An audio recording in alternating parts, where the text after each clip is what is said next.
Welcome back to Sleepy Deep Dives. Tonight, we are going to tell a story that has been waiting in the dark for 75 years. It begins with a 13-year-old boy, an Ouija board, and a dead aunt in a small house in 1949 Maryland. It is the story of what the Catholic Church has called the only exorcism it has ever formally acknowledged on United States soil. It is the case that inspired The Exorcist, the novel, and the film. And tonight, we are going to walk through it, witness by witness, the way the witnesses walked through it themselves. So settle in, turn down the lights, let the room go quiet. Easter Monday, 1949. A hospital room in South St. Louis, on the 4th floor of Alexian Brothers Hospital, where the windows look out over a neighborhood of brick row houses and bare April trees. Inside the room, the air is thick with incense and the smell of old wood and sweat. A boy lies on a bed. He is 13 years old, almost 14. His name, for the purposes of this story, is Roland. That is not his real name. His real name will not be spoken in public for another 72 years. But on this night, in this room, his name does not matter. What matters is what the priest standing over him believes is inside him. Father William Bowdern is 52 years old. He is a Jesuit, a veteran of the Second World War, a man who has heard confessions and buried the dead and stood in rooms where terrible things were said and done. He has been performing the rite of exorcism on this boy for more than a month. 30 sessions by some counts. 30 nights of prayers and holy water and the boy's body twisting under restraints. 30 nights of a voice that is not the boy's voice answering back in Latin, in obscenities, in a tone that makes the hair on the back of your neck stand up, even when you are a man who has seen war. Tonight is the last night. Bowdern does not know this yet, but he hopes it. He has been hoping it for weeks. The boy is held down by 2 other men. One of them is a young Jesuit scholastic named Walter Halloran. He is 26. He will remember this night for the rest of his life. The other is Father William Van Roo, a professor at St. Louis University. The boy is thrashing. His hands are held. His legs are held. His head is moving side to side. And the voice that comes out of him is not his voice. It is deeper. It is older. It is mocking. Bowdern is holding a relic of St. Margaret Mary Alacoque in his hand. He is demanding in the name of Christ that the demon give its name. The boy screams. The scream is high and metallic, the kind of sound that does not come from a human throat. Halloran will later say that he felt the boy's strength surge, that it took all his weight to hold the boy's arm down, that the boy was thrashing with a force that should not have been possible for a 13-year-old. And then, in the middle of the struggle, the boy's head snaps forward and strikes Halloran in the face. Halloran's nose breaks. Blood runs down his shirt. He does not let go. Bowdern continues the prayers. He places the relic in the boy's hand. He wraps a rosary around the boy's neck. He sprinkles holy water across the bed, across the boy's forehead, across the room. And then, after more than an hour, the boy goes still. The voice stops. The thrashing stops. The boy opens his eyes, and they are his eyes again, and he says in his own voice that he saw something. He saw St. Michael. He saw the archangel drive the demon out. He says, "It is over." Bowdern steps back. Halloran is holding his broken nose. Van Roo is breathing hard. The room smells like incense and blood and something else, something none of them will ever be able to name. The boy sits up. He is calm. He is tired. He is himself. And for the first time in 3 months, the priests believe him. This is the only exorcism the Catholic Church has ever formally acknowledged as authentic on United States soil.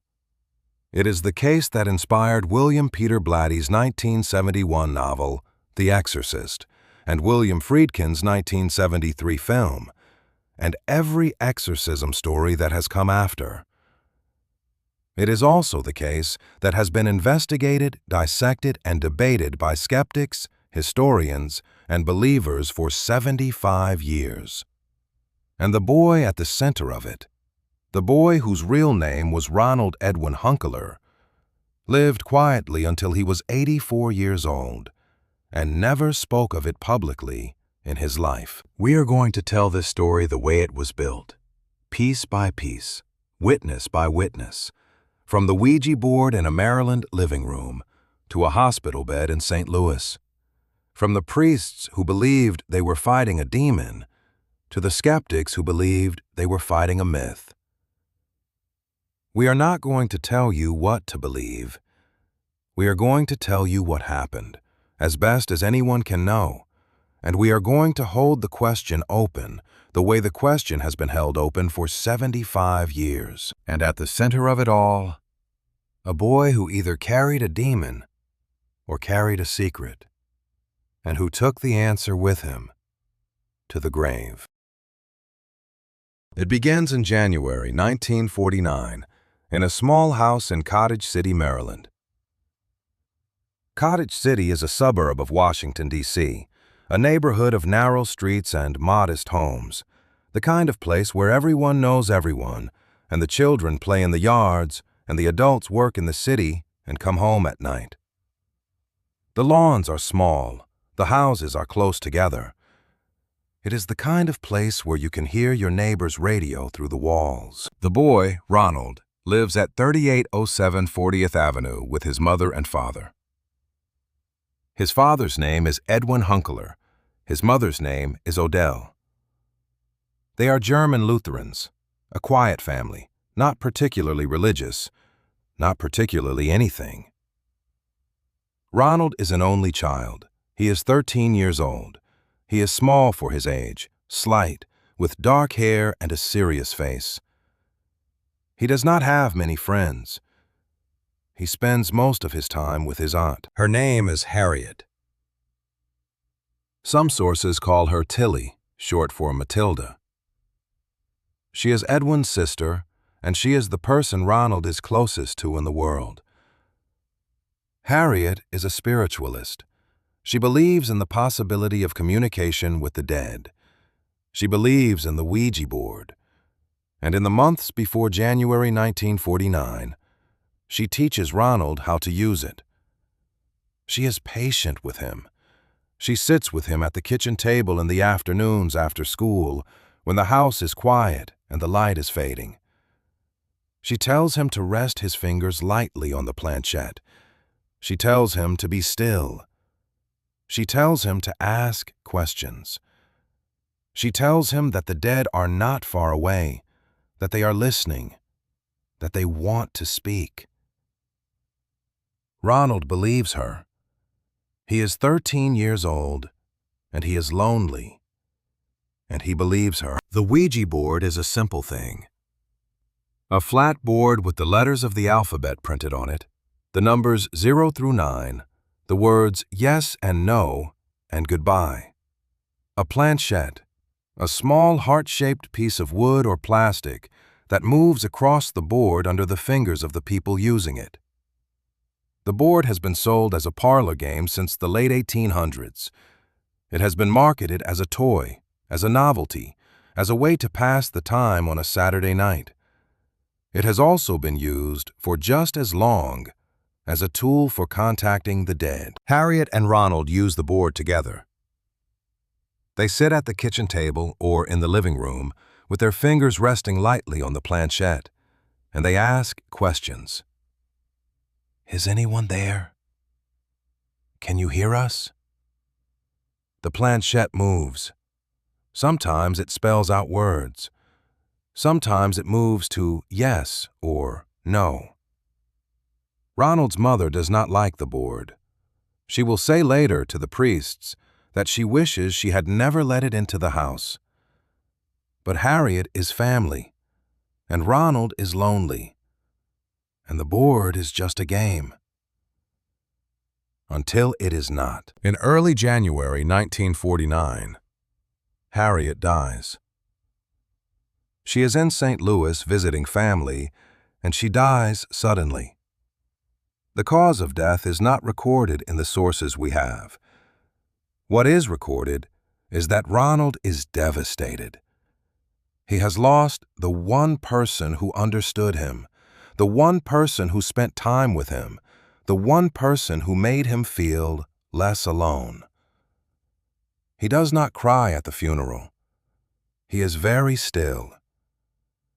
His mother will say later that she was worried about how still he was. And in the days after her death, alone in his room, he tries to reach her. He takes out the Ouija board alone, and he asks if she is there.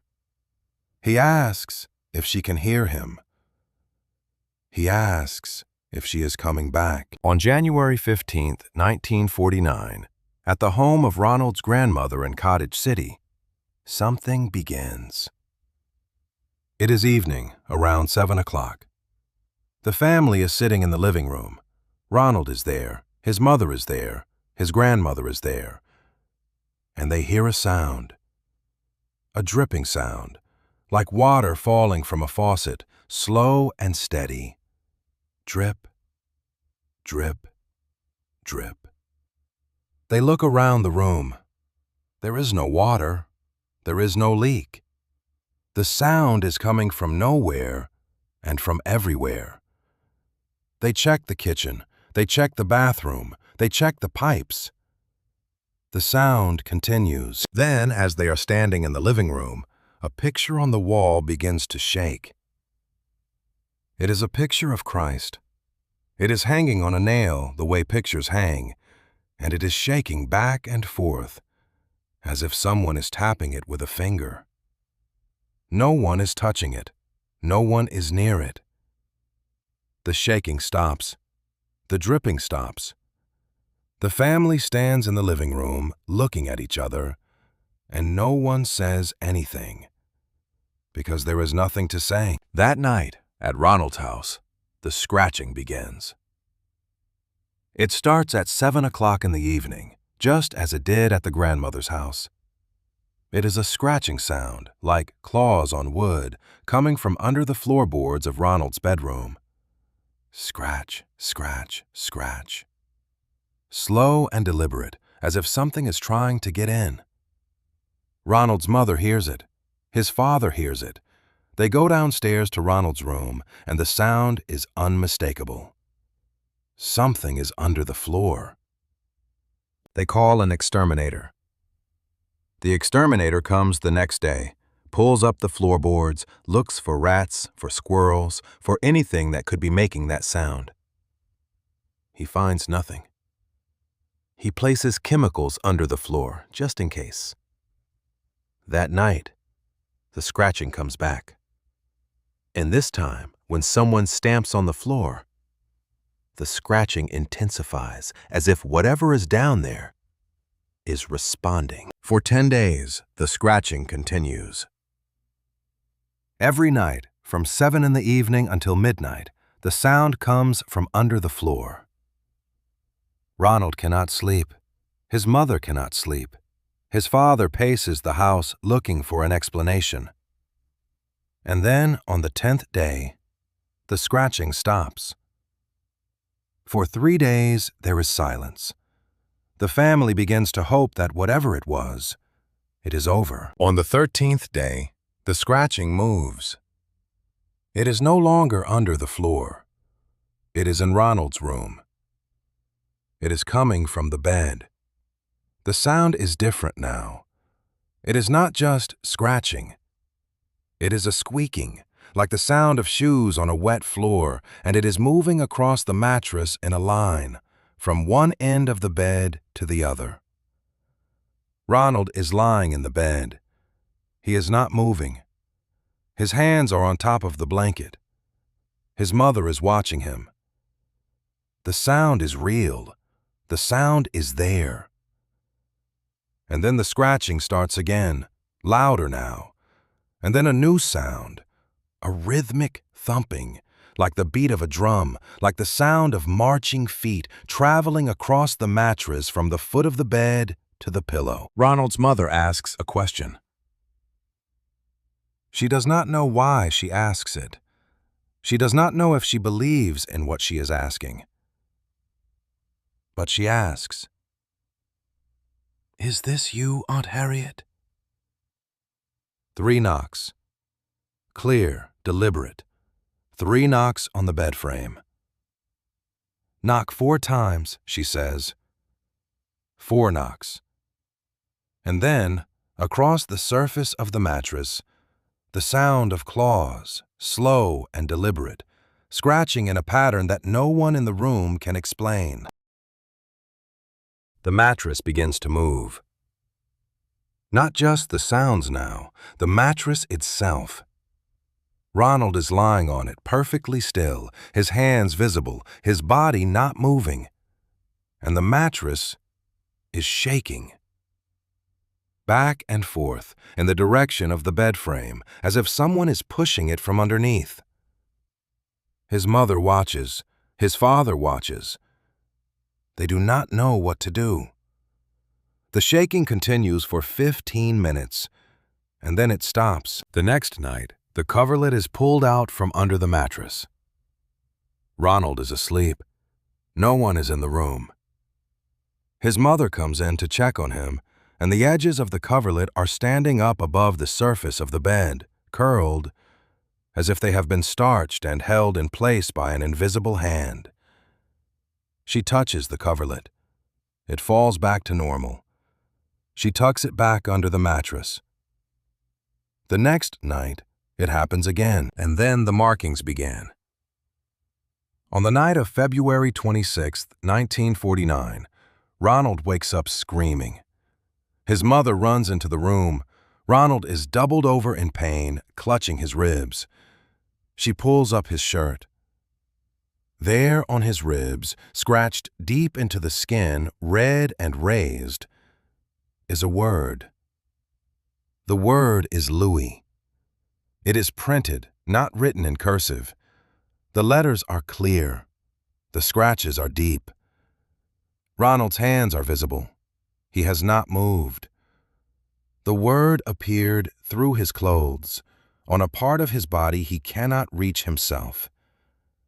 His mother stares at the word. She does not touch it. She does not know what to say. Ronald is crying. He says it hurts. He says he did not do it.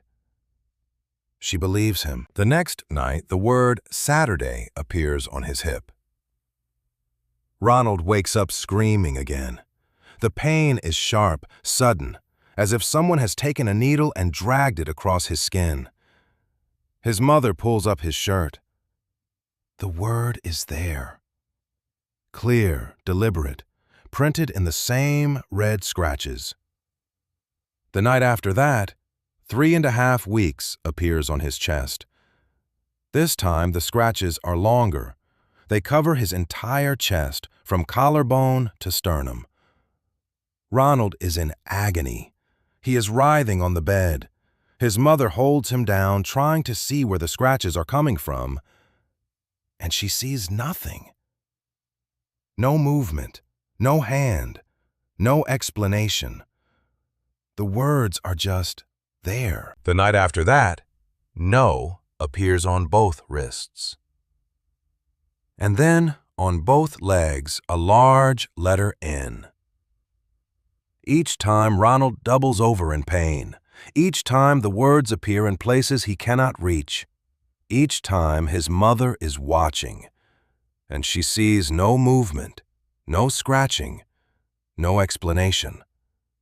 The words are just there. The family does not know what Louis means. They do not know anyone in St. Louis. They have no connection to the city. But Harriet died in St. Louis, and the words seem to be giving instructions. Go to St. Louis. Go on Saturday, in 3.5 weeks. The family does not want to go. They do not want to believe that this is real. But the words keep coming, and the phenomena keep escalating, and they do not know what else to do. Other things are happening now.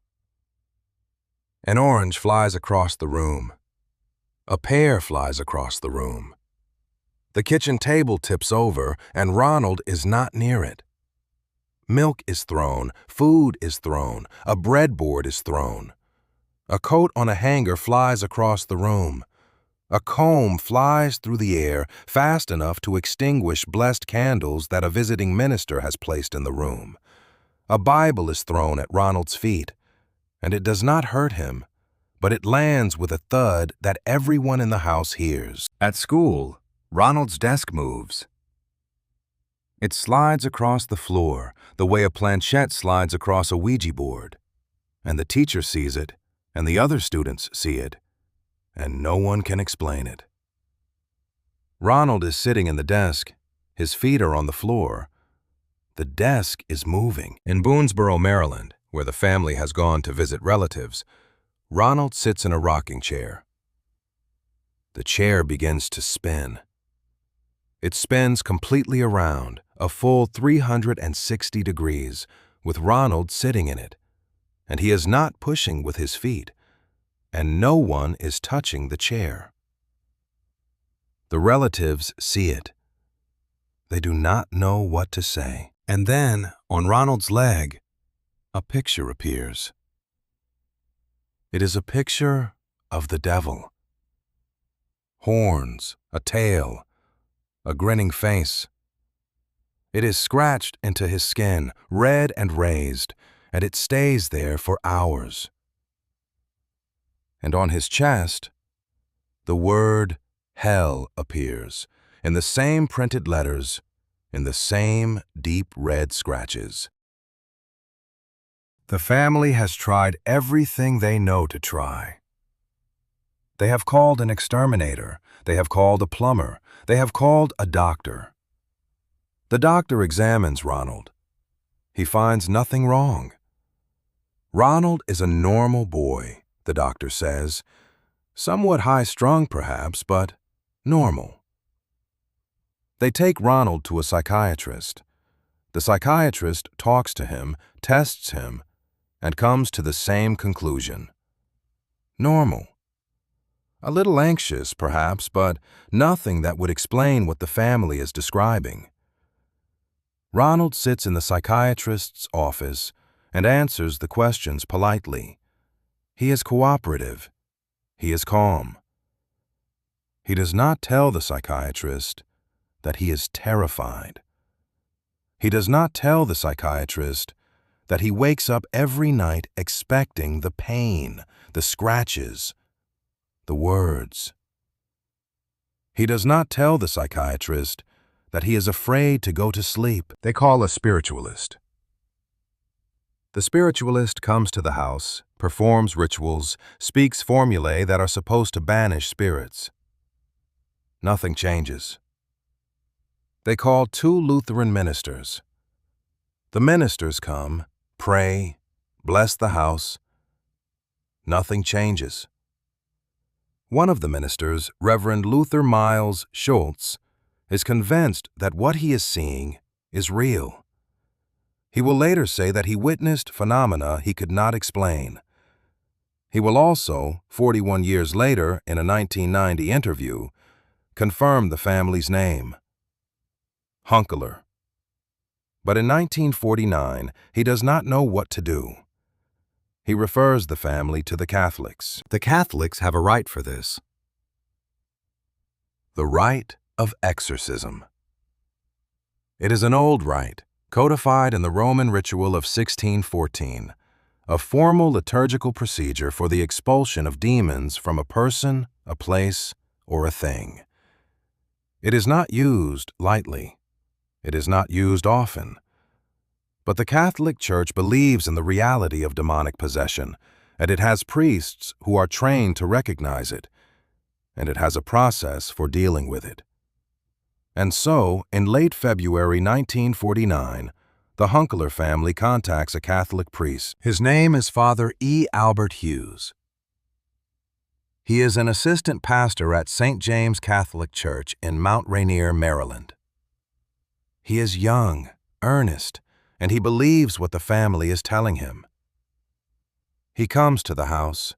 He brings blessed candles. He brings holy water. He places the candles in Ronald's room. The candles blow out, or the flames shoot up dangerously high, as if someone is holding a blowtorch to them. He sprinkles holy water. The bottle flies across the room. It does not break. It lands on the other side of the room intact, as if it has been thrown by a careful hand. Father Hughes contacts the Archdiocese of Washington.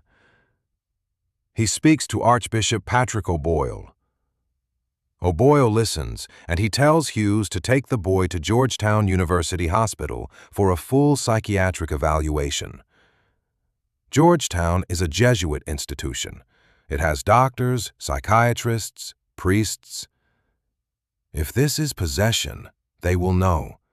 If it is not, they will know that too. Ronald is taken to Georgetown. He is examined. He is tested. He is observed. The doctors find nothing wrong. The psychiatrists find nothing wrong. He is a normal boy, they say. Somewhat high-strung, but normal. There is a story repeated in many sources that Father Hughes attempted an exorcism at Georgetown, and that during the exorcism, Ronald slipped a hand out of restraints, broke a bed spring from under the mattress, and slashed Hughes's arm with it. The story is dramatic. It is repeated in Thomas Allen's book, in the Washington Post article, in dozens of retellings.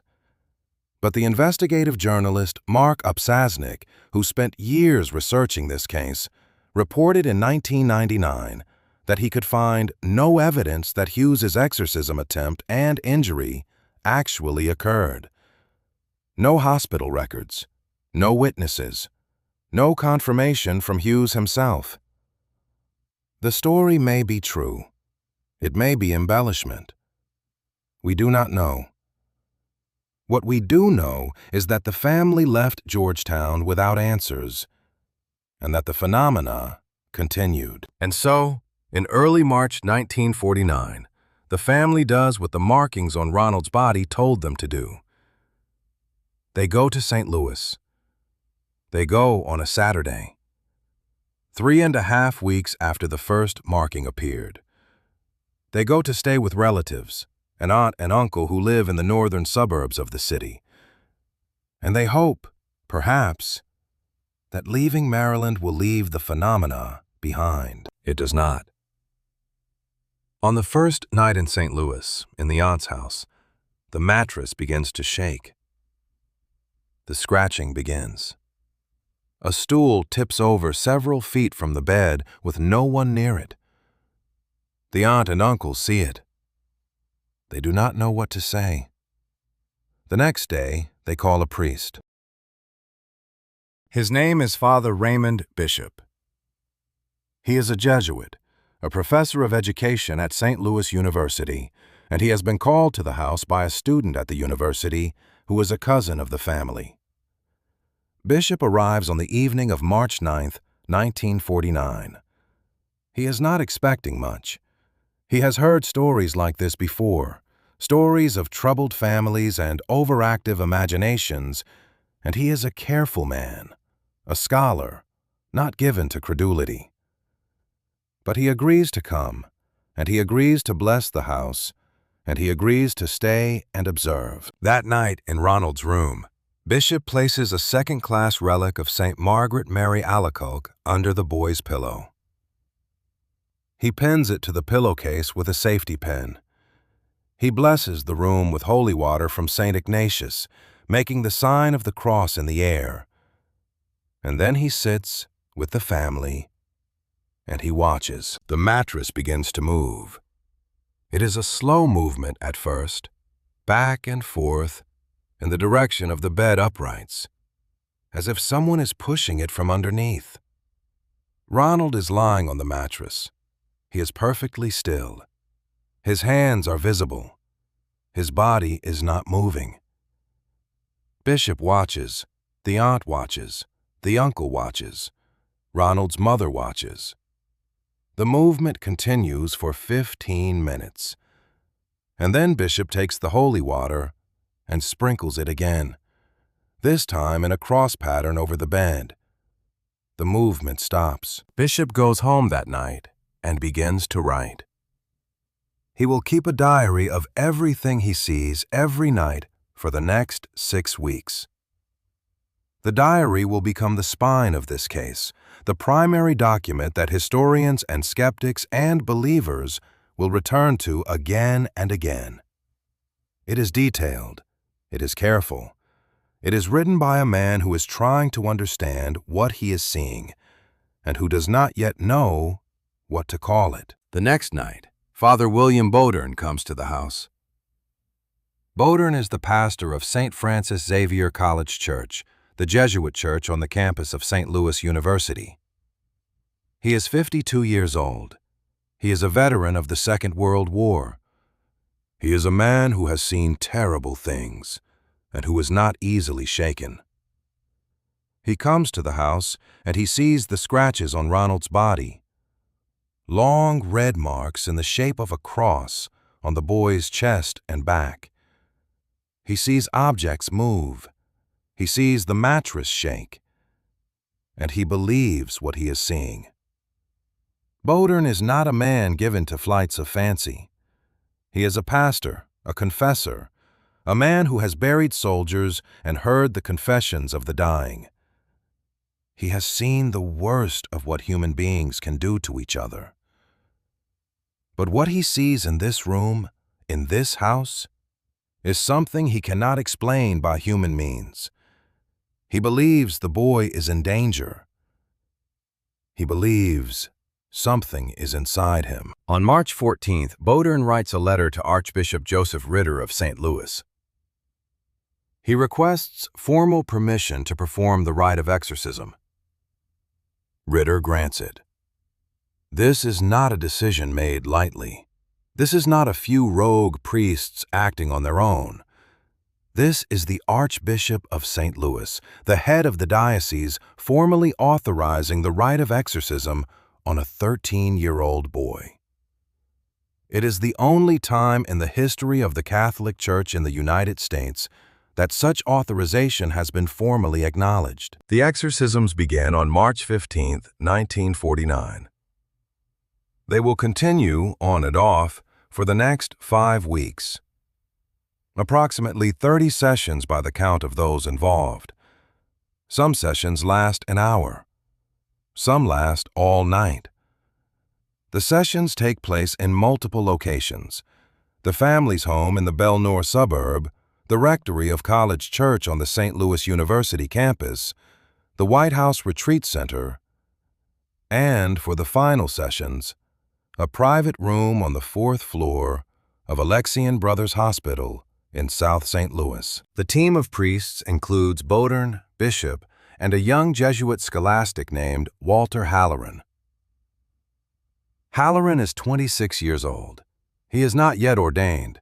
He is strong, and he is there to help hold the boy when the boy thrashes, which is often.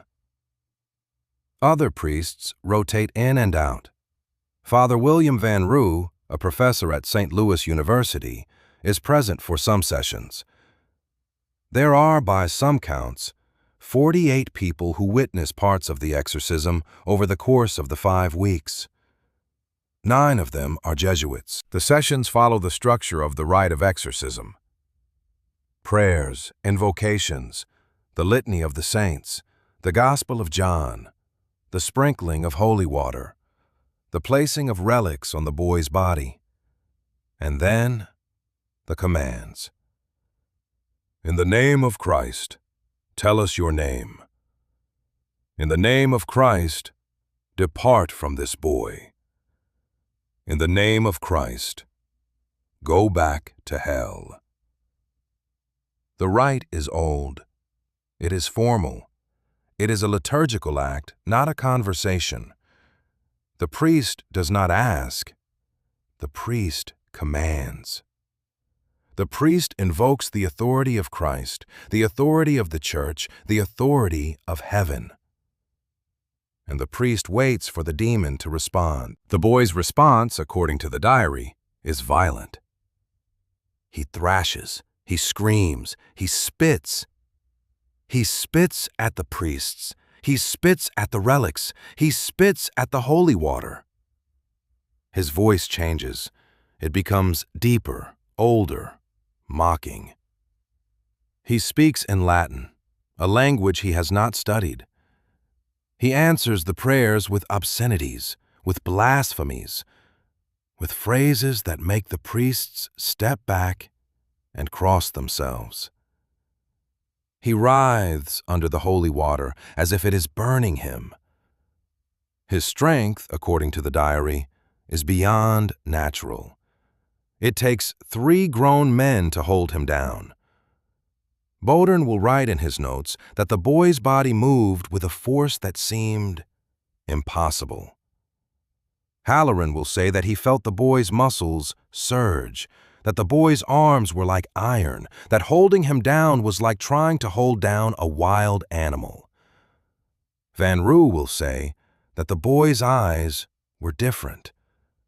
Not the color, not the shape, but the look in them, the way they moved, the way they focused, as if someone else was looking out. On one night, an X mark appears on Ronald's chest.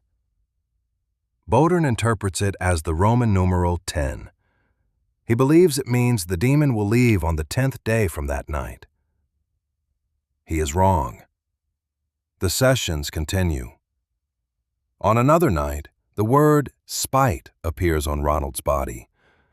On another night, a series of scratches that look like claw marks. On another night, the boy's face contorts into an expression that Bishop will describe as not human. The eyes are different. The mouth is different. The whole shape of the face is wrong. Bishop will write in his diary that he has never seen a human face look like that.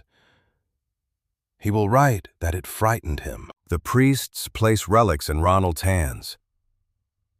He throws them. They place a rosary around his neck. He tears at it, trying to pull it off. They sprinkle holy water on his forehead. He screams, and the scream is not his scream, and the sound fills the room and echoes down the hospital corridor. The holy water, according to the diary, burns him. Not metaphorically, not spiritually. The boy reacts to the holy water as if it is acid. He writhes, he screams, he tries to wipe it off. His skin turns red where the water touches him. The priests see this. They document it. They do not know what to make of it. Halloran will later say, in a 90-minute audio interview recorded in the 1990s and archived at St. Louis University, that he never heard the boy's voice change. He will say that he thought the boy was mimicking Latin words he had heard from the priests. He will say that when asked directly if he believed the boy was possessed, he could not go on record and say yes. But he will also say that he was there, that he held the boy down, that the boy broke his nose, and that he saw things he could not explain. Mark Obsasnik, the investigative journalist who has done the most thorough, skeptical investigation of this case, will later report that Halloran admitted to him that he never checked the boy's fingernails to see if the scratches on the boy's body could have been self-inflicted. Opsasnik will conclude that the boy was a clever trickster, a spoiled and disturbed child who threw tantrums to get attention and to avoid school. Opsasnik will say that everyone involved saw what they were trained to see. The psychiatrists saw mental illness. The priests saw demonic possession. The writers saw a great story to exploit for profit. But the diary says something else. The diary says that on the night of March 18th, Ronald was seized so violently that 3 men could not hold him. The diary says that the boy's contortions revealed physical strength beyond natural power. The diary says that the boy spit at the faces of those who held him, at the relics, at the priest's hands, and that he writhed under the sprinkling of holy water as if it were acid. The diary says that the boy fought and screamed in a high-pitched voice that was not his own. The diary is written by Father Raymond Bishop. Bishop was not there from the beginning. He came in on March 9th after the family had already arrived in St. Louis. Everything he wrote about the events in Maryland from January 15th to March 9th is secondhand. He got the story from the family, from Father Hughes, from the other priests. This is important. The skeptical investigator Autumn Sword, writing in the Skeptical Inquirer in October 2021, will point out that Bishop's account of the early events is not primary testimony. It is a reconstruction, and reconstructions are vulnerable to exaggeration, to misremembering, to the shaping of a narrative to fit a belief. But from March 9th onward, Bishop is a primary witness. He is in the room. He is watching. He is writing down what he sees night after night for 6 weeks. And what he sees, he writes, is not a disturbed child throwing a tantrum. What he sees is something he cannot explain. The sessions continue through Lent. Holy Week arrives. The priests pray that the exorcism will be complete by Easter. It is not. Easter Sunday passes. The boy is still thrashing. The voice is still there. And then, on Easter Monday, April 18th, 1949, the final session begins. It is late at night. The room is on the 4th floor of Alexian Brothers Hospital. The boy is on the bed. Bowdern is standing over him. Halloran is holding the boy's left arm. Van Roo is holding the boy's right arm. The prayers of the rite of exorcism are being spoken for what feels like the 100th time. Bowdern is holding the relic of St. Margaret Mary in his hand. He is demanding in the name of Christ that the demon give its name. The boy is thrashing. His body is arching off the bed. His head is snapping side to side. And then, suddenly, his head snaps forward and strikes Halloran in the face. Halloran's nose breaks. Blood pours down his shirt. He does not let go. He holds the boy's arm and he keeps holding it, and the blood drips onto the sheets, onto the floor, onto his own hands. Halloran will say later that he did not feel the pain at first. He will say that he was focused on the boy, on keeping the boy still, on not letting go. He will say that he felt the boy's strength surge just before the head strike, that the boy's whole body tensed. And then the head came forward like a hammer. Bowdern places the relic in the boy's hand. He wraps a rosary around the boy's neck. He sprinkles holy water across the bed, across the boy's forehead, across the room. And he prays. He prays the prayers of the rite. He prays the litany of the saints. He prays the Our Father. He prays for more than an hour. The boy is still thrashing. The voice is still there. And then, slowly, the thrashing begins to subside. The voice becomes quieter. The boy's body relaxes. And then, after more than an hour, the boy goes still. The thrashing stops. The voice stops. The boy opens his eyes, and they are his eyes, and he speaks in his own voice. He says he saw something. He says he saw Saint Michael the Archangel. He says he saw the Archangel drive the demon out with a flaming sword, and that the demon is gone. He says, "He's gone." And then he says, "It's over." The boy is calm. He is tired. He is crying, but the tears are his tears, and the voice is his voice. Bowdern steps back. He is breathing hard. He is exhausted. He has been praying for 5 weeks. Halloran is still holding his broken nose. Van Roo is breathing hard. The room is silent.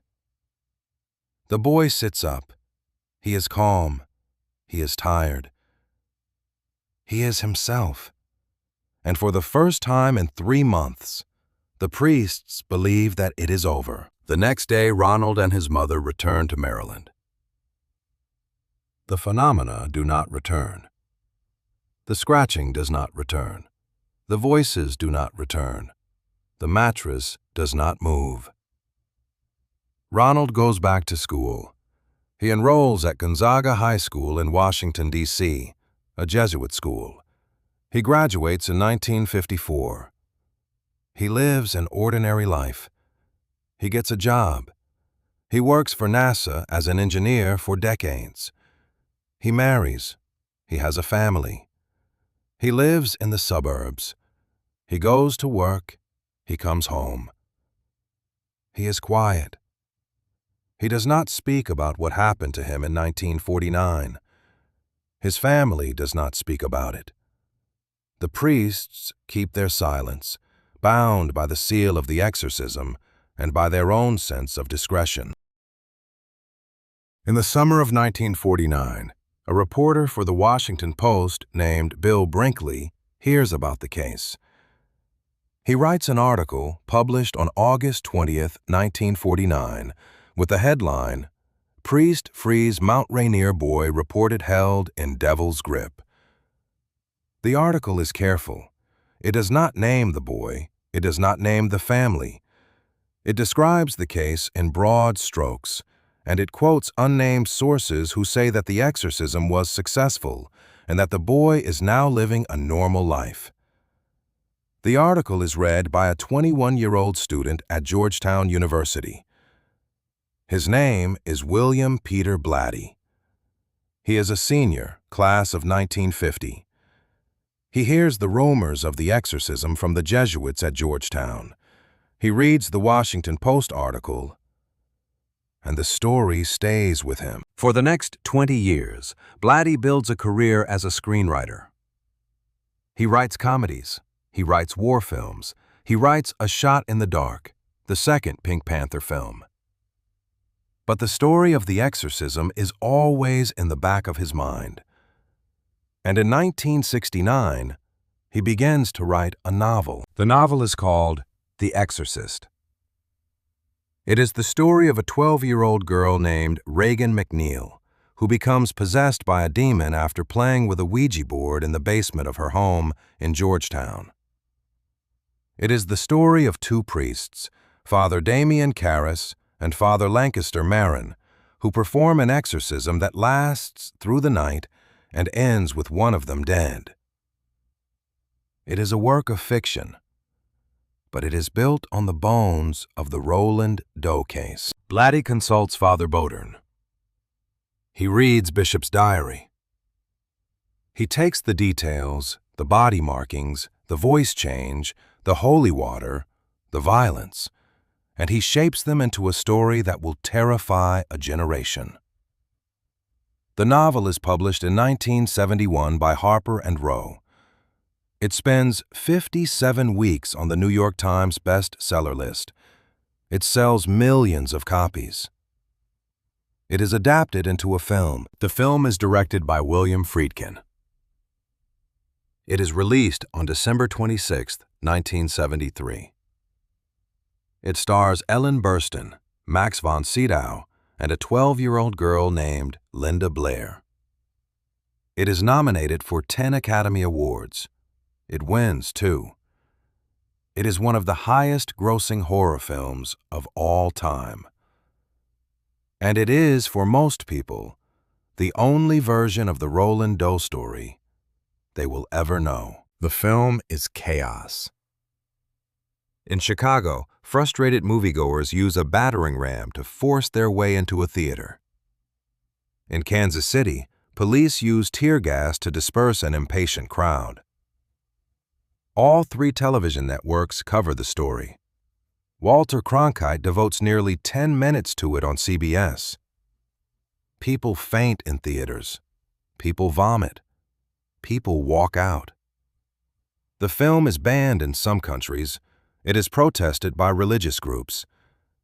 And it becomes a cultural touchstone, the image of possession that will define the concept for the next 50 years. The projectile vomit, the spinning head, the levitating bed, the voice that says, "Your mother sucks cocks in hell."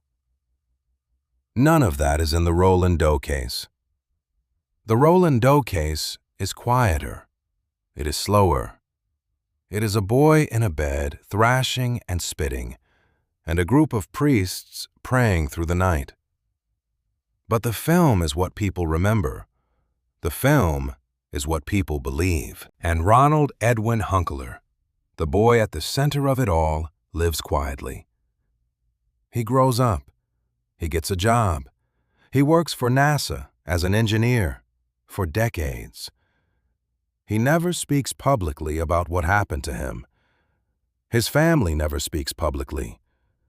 The priests keep their silence, bound by the seal of the exorcism and by their own sense of discretion. For 75 years, the case is a ghost story, a legend, a thing that happened to someone, somewhere, a long time ago. In 1993, Thomas Allen publishes Possessed, the true story of an exorcism, the most thorough historical account of the case. Allen had access to Father Bishop's diary. He interviewed witnesses. He reconstructed the case day by day, session by session. But even Allen does not name the boy. Even Allen respects the silence. The boy's identity remains a rumor, a whisper, a thing that some people claim to know, but no one will say out loud. And then in 2020, Ronald Edwin Hunkeler dies. He is 84 years old. He dies on May 10th in his home, surrounded by family. He dies quietly, the way he lived. And in October 2021, a year and a half after his death, the Skeptical Inquirer publishes an article by a writer named Autumn Sword. The article is titled, "Demoniac: Who is Roland Doe, the boy who inspired The Exorcist?" And in it, for the first time in a major publication, the boy's real name is confirmed. Ronald Edwin Hunkeler, born June 1st, 1935, died May 10th, 2020. The boy who was Roland Doe. So what was it? What happened in that house in Cottage City? In that hospital room in St. Louis? Was it possession? Was it fraud? Was it mental illness? Was it something else entirely, something we do not have a name for? The skeptical case is strong. Mark Upsasnik spent years investigating this case. He interviewed neighbors, classmates, family members. He concluded that Ronald was a spoiled, disturbed child who threw tantrums to get attention and to avoid school. He concluded that the phenomena were either faked by the boy or exaggerated by the adults around him. He pointed out that Halloran never heard the voice change, that Halloran never checked the boy's fingernails, that the bedspring incident at Georgetown may never have happened. He pointed out that the family was under enormous stress, that the boy had just lost his closest companion, that the Ouija board was a tool of suggestion, and that suggestion is a powerful thing. Obsasnik also pointed out inconsistencies in the early reporting. The Washington Post article from 1949 said the boy was from Mount Rainier, but the family lived in Cottage City. The article said the exorcism took place in Mount Rainier, but the exorcism took place in St. Louis. These are small details, but they matter. They suggest that the story was being shaped even from the beginning to fit a narrative. Obsasnik concluded that the boy was a trickster and that the adults around him were credulous, and that the whole case was a product of mass suggestion and religious fervor. Joe Nickell, a skeptical investigator, concluded that there is no credible evidence to suggest the boy was possessed by demons or evil spirits. Autumn Sword pointed out that Father Bishop's account of the early events was second-hand, and that second-hand accounts are vulnerable to distortion. The psychiatric evaluations found nothing wrong with the boy. The medical evaluations found nothing wrong. The simplest explanation, the skeptics say, is that the boy was troubled and the adults around him were credulous, and the whole thing spiraled out of control. The skeptics point to the fact that poltergeist phenomena, the movement of objects, the strange sounds, the physical disturbances, are often associated with adolescence, particularly adolescents under stress. They point to the fact that the phenomena began after the death of Aunt Harriet, a traumatic event for a lonely boy. They point to the fact that the phenomena stopped after the exorcism, which could mean that the exorcism worked, or that the boy was given a framework to let go of whatever he was holding on to. The skeptics do not deny that something happened. They deny that it was supernatural. But the case for the supernatural is not easily dismissed. The body markings appeared in places the boy could not reach. They appeared through his clothes. They appeared at night when he was asleep, with witnesses watching. The mattress moved when the boy was lying perfectly still. Objects flew across rooms when the boy was not near them.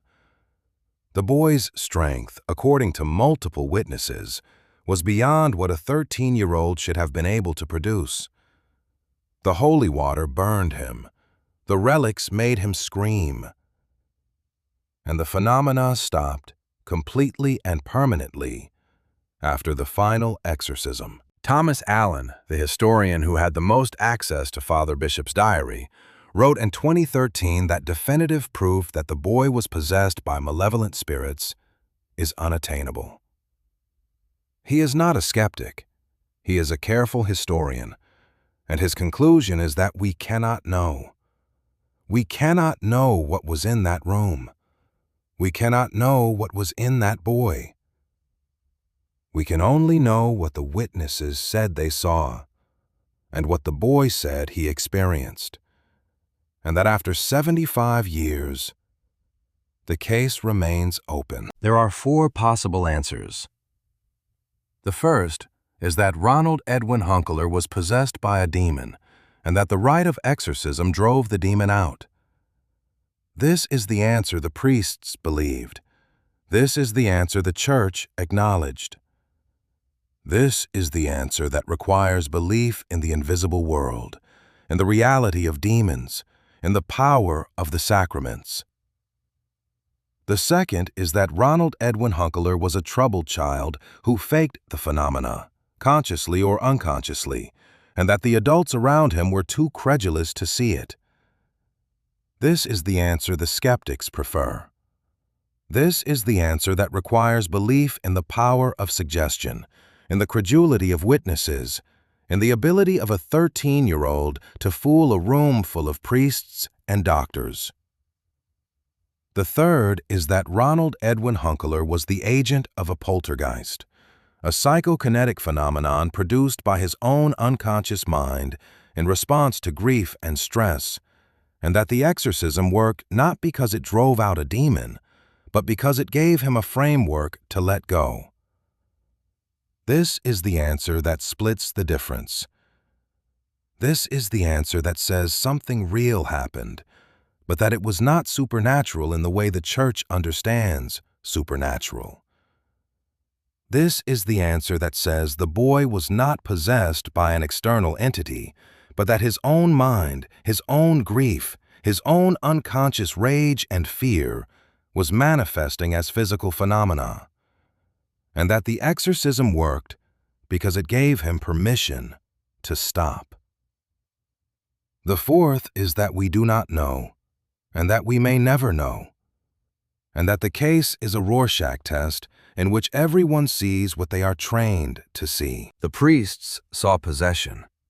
The psychiatrists saw mental illness. The skeptics saw fraud.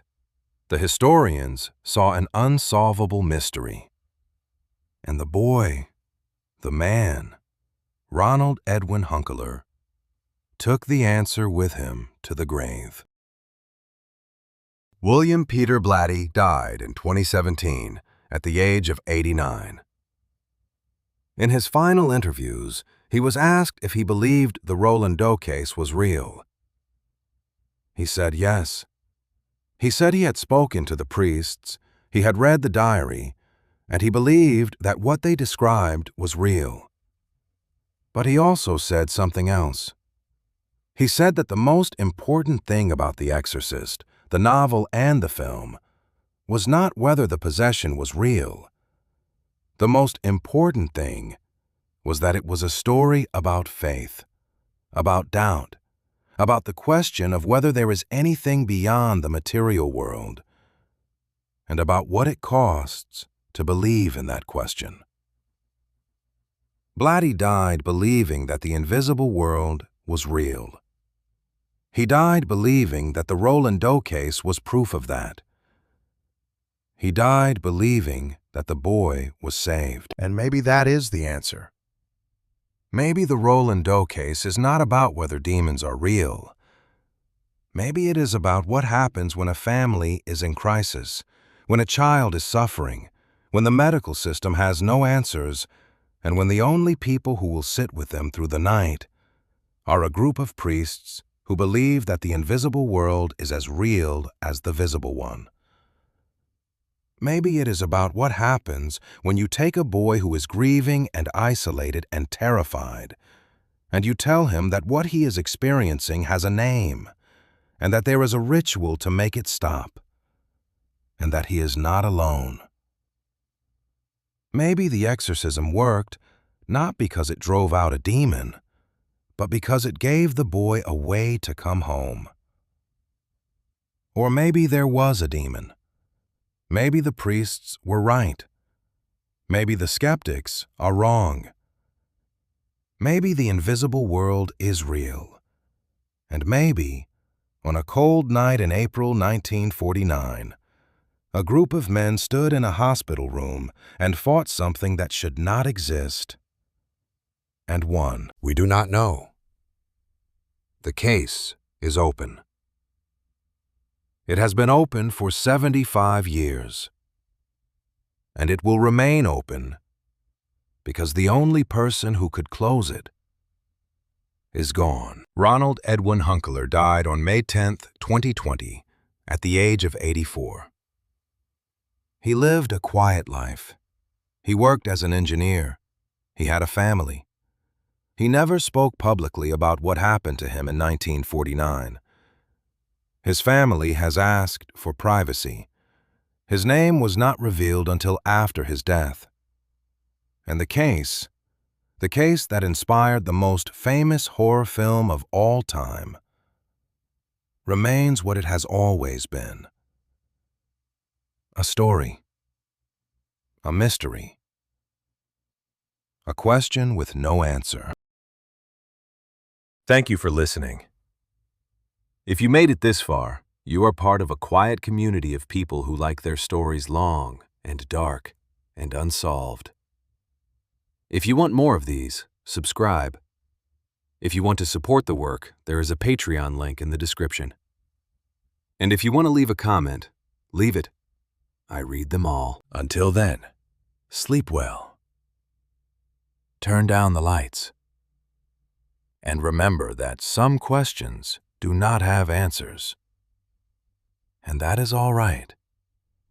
The questions are enough. This is Sleepy Deep Dives. I will see you in the dark.